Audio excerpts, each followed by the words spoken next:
اعوذ باللہ من الشیطان الرجیم بسم اللہ الرحمن الرحیم۔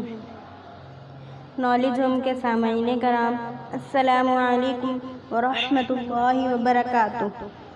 امید ہے آپ سب خیریت سے ہوں گے۔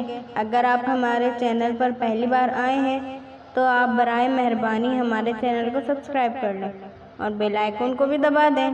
اگر ویڈیو اچھی لگے تو لائک کریں اور کمنٹ باکس میں اپنی رائے کا اظہار ضرور کریں۔ چلتے ہیں اپنے آج کے موضوع کی طرف۔ ایک خوش قسمت صحابی کا واقعہ۔ ایک خوش قسمت صحابی کا متاثر کن واقعہ۔ مدینے کا بازار تھا۔ گرمی کی شدت اتنی زیادہ تھی کہ لوگ نڈھال ہو رہے تھے۔ ایک تاجر اپنے ساتھ ایک غلام کو لیے پریشان کھڑا تھا۔ غلام جو ابھی بچہ ہی تھا، وہ بھی دھوپ میں کھڑا پسینہ پسینہ ہو رہا تھا۔ تاجر کا سارا مال اچھے داموں میں بک گیا تھا، بس یہ غلام ہی باقی تھا جسے خریدنے میں کوئی بھی دلچسپی نہیں دکھا رہا تھا۔ تاجر سوچ رہا تھا کہ اس غلام کو خرید کر شاید اس نے گھاٹے کا سودا کیا ہے۔ اس نے تو سوچا تھا کہ اچھا منافع ملے گا، لیکن یہاں تو اصل لاگت ملنا بھی دشوار ہو رہا ہے۔ اس نے سوچ لیا تھا کہ اب اگر یہ غلام پوری قیمت پر بھی بکا تو اسے فوراً بیچ دے گا۔ مدینے کی ایک لڑکی کی اس غلام پر نظر پڑی تو اس نے تاجر سے پوچھا، یہ غلام کتنے کا بیچو گے؟ تاجر نے کہا کہ میں نے اب اتنے میں لیا ہے اور اتنے کا ہی دوں گا۔ اس لڑکی نے بچے پر ترس کھاتے ہوئے اسے خرید لیا۔ تاجر نے بھی خدا کا شکر ادا کیا اور واپسی کے راہ لی۔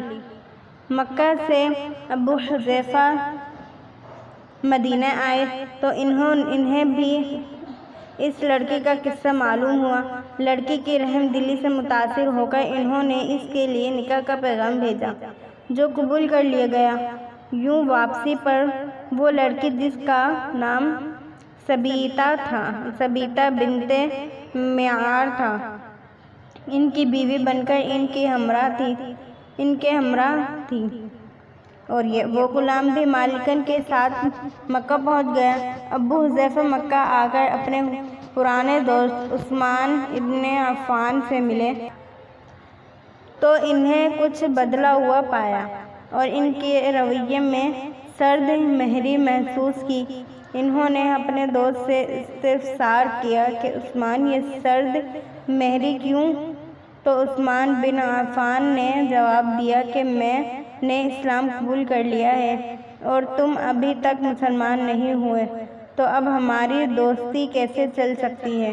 ابو حذیفہ نے کہا، تو پھر مجھے بھی محمد مصطفیٰ صلی اللہ تعالی علیہ وآلہ وسلم کے پاس لے چلو اور اس اسلام میں داخل کر دو جسے تم قبول کر چکے ہو۔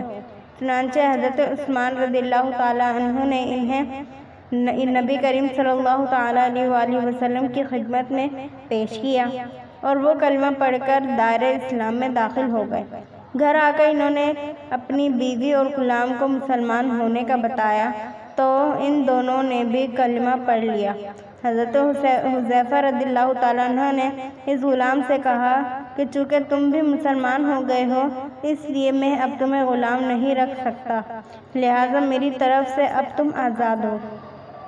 غلام نے کہا، آقا میرا اب اس دنیا میں آپ دونوں کے سوا کوئی نہیں ہے، آپ نے مجھے آزاد کر دیا تو میں کہاں جاؤں گا؟ حضرت ابو حذیفہ رضی اللہ تعالیٰ عنہ نے اس غلام کو اپنا بیٹا بنا لیا اور اپنے پاس ہی رکھ لیا۔ غلام نے قرآن پاک سیکھنا شروع کر دیا اور کچھ ہی دنوں میں بہت سا قرآن یاد کر لیا، اور وہ جب قرآن پڑھتے تو بہت خوبصورت لہجے میں پڑھتے۔ ہجرت کے وقت نبی کریم صلی اللہ تعالی علیہ وآلہ وصحبہ وسلم سے پہلے جن صحابہ کرام نے مدینے کی طرف ہجرت کی، ان میں حضرت عمر رضی اللہ تعالیٰ عنہ کے ساتھ حضرت ابو حذیفہ رضی اللہ تعالیٰ عنہ اور ان کا یہ پالک بیٹا بھی تھا۔ مدینے پہنچ کر جب نماز کے لیے امام مقرر کرنے کا وقت آیا تو اس غلام کی خوبصورت تلاوت اور سب سے زیادہ قرآن حفظ ہونے کی وجہ سے انہیں امام چن لیا گیا۔ ان کی امامت میں حضرت عمر رضی اللہ تعالیٰ عنہ جیسے جلیل القدر صحابی بھی نماز ادا کرتے تھے۔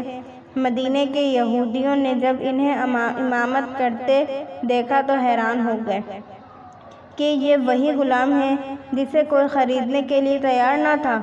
آج دیکھو کتنی عزت ملی ہے، مسلمانوں کا امام بنا ہوا ہے۔ اللہ پاک نے انہیں خوش گلو استقدر بنایا تھا کہ جب آیت قرآنی تلاوت فرماتے تو لوگوں پر ایک محیط طاری ہو جاتی اور راہگیر ٹھٹکتے۔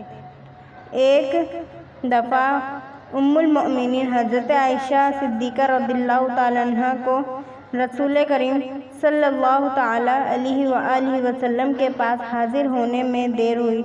آپ صلی اللہ تعالیٰ علیہ وسلم نے توقف کی وجہ پوچھی تو بولی کہ ایک قاری تلاوت کر رہا تھا، اس کے سننے میں دیر ہو گئی، اور خوش الحانی کی اس قدر تعریف کی کہ حضرت صلی اللہ تعالیٰ علیہ وسلم خود چادر سنبھالے ہوئے باہر تشریف لے آئے۔ دیکھا تو وہ بیٹھے تلاوت کر رہے ہیں۔ آپ صلی اللہ تعالیٰ علیہ وسلم نے خوش ہو کر فرمایا، اللہ پاک کا شکر ہے کہ اس نے تمہارے جیسے شخص کو میری امت میں بنایا۔ کیا آپ جانتے ہیں کہ یہ خوش قسمت صحابی کون تھے؟ ان کا نام حضرت سالم رضی اللہ تعالیٰ عنہ تھا، جو سالم مولا ابو حذیفہ رضی اللہ تعالیٰ عنہ کے نام سے مشہور تھے۔ انہوں نے جنگ موت میں جام شہادت نوش کیا۔